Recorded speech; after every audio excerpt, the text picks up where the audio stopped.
No one will be able to be armed. We will take all weapons. It was a human drama with emotions and tensions running high. Patty Connie is still trying to recover physically and emotionally. They really did a number on me. From the day police forced her from her home. It was traumatic. All of a sudden, they were banging on the front door, the side door, and the back door. They said, "Let us in." Patty tried to explain. She was on dry land, she had plenty of food and water, and didn't want to abandon her dogs. But it didn't matter. If you see 6 or 8 police that look like linebackers pushing you in a corner, you're in shock. I'm saying, look at all my food. I got plenty of food. They kept pushing me back, and ended up like this. Then, Patty showed them a small revolver she was carefully holding in the palm of her hand. A camera crew was there to capture what unfolded next. I said, "It's not even loaded." And I dropped it on the floor. You got a gun? Well, they punched me in the face. Look at my black and blue marks. Look at what they did to me. They dragged me out of here. I really thought they were going to kill me. I really did. We were coming back across the lake is when we got stopped by Coast Guard and St. Tammany Sheriff's Department and the National Guard by gunpoint. We had identification. We were coming back from a house that we were taking the weapons out of so criminals wouldn't break in and steal them.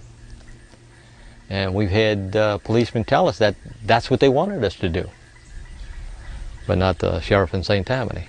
They just wanted to confiscate them from us. We felt like criminals at the time when they come up to us with M16s or AR-15s, whatever it was, but there was 4 of them with rifles and holding on us with our hands in the air until they got in our boat. So they got on the boat and they asked us, "Do you have any loaded weapons?" Yes, we do. They're in the 2 back compartments. Wayne went to show him where the gun was, and he screams, "Don't touch it. Don't even move. I'll get it." I thought it felt like it was un-American and then we had been violated when they took like I say, we were shell-shocked. We were just sitting around looking at each other and said, "We just got our guns taken away from them." They took them. And they didn't have a right to take them. They didn't have a reason to take them. That was the thing. We did nothing wrong. But they took them anyway. He said, "Be thankful we're taking your guns here." Why should I be thankful? Well, if they catch you with them on land, they're going to take you straight to jail. We live in proof that all they have to do is say, "Look, this is the law." You had that feeling that you were violated. They took something from you. They stole something from you. That's the only way to put it. They took something that they didn't have a right to take. What'd you come and get my gun for? I'm a good citizen. Marie Galatis, a Baptist minister, faced the same story in her neighborhood. The same threats by thugs, the same lack of police. But she never once felt afraid. And I had my Bible, and I had my gun, and I knew I was safe. And I tell you what, I'm a Annie Oakley if you come fool with me or my family. I'm gonna let you have it, buddy. Marie knows she was lucky. She was never forced to leave home and didn't have her firearm confiscated. It's going against my constitutional rights as a citizen. But Marie remembers how upset she got when the police department threatened to take her firearm. You're letting the thugs get away with everything, and you're coming to honest, good citizens and taking away their protection, and it is wrong. Wrong. Wrong. What I feel is that we're losing control of who we are as a nation. Robert Zoss was forced to evacuate when a tree destroyed both of his family's homes. Loaded with dogs, kids, people. Then, as they were exiting through downtown, the unexpected happened. These cops came out of nowhere, said stop, and asked, "Do we have weapons in the car?" And I told him, "Yeah, I do." He said, "Get out the vehicle." Had us all sit cross-legged in front while they searched the vehicle. I had a .22 long rifle. My tenant's girlfriend had a .22 pearl handle revolver given to her by her grandmother or grandfather. But Robert couldn't believe what he watched police do next to his rifle and his friend's pearl-handle revolver. I saw them smash her gun given to her by grandmother, grandfather, just against the curb. The other things that they busted up, the .22 rifle they busted up, these were police officers that went too far. We didn't have any rights. I mean, they treated us like criminals. They treated us like if we were in a third world country. I was scared because these guys weren't doing it by the book. There was mayhem. New Orleans police did not have control of the city anymore. So the only plan they thought, I guess, was to take the guns away from the people. Heed the warning of what this was. You know, this is like Australia. All of a sudden, boom, they got our rights. Okay, this is a Browning 270. It's my deer rifle.